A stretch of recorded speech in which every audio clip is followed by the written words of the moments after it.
Greetings and welcome to Unispherical Muse, brought to you by One Spherical Love. So yesterday was Sunday and I shampooed all my carpets. Today is Monday, it's a holiday, so I got to stay home and decided I'm going to conquer this making homemade pancakes. I've always wanted, never did it.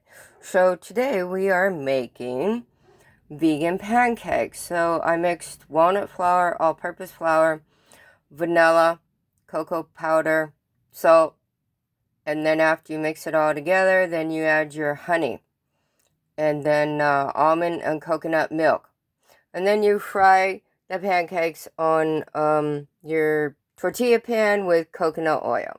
Okay, and then I wanted to make my own syrup.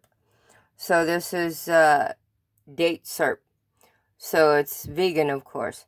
Dates, chamomile, lavender, rosehip, dried flowers, flaxseed, chia seeds, sesame seeds, cinnamon, immune boost tea, salt, coconut flakes, banana, and water. My doctor, even through cancer treatments, kept telling me you need more salt. You need more salt. So to keep his trap shut, I'm now adding salt to my food.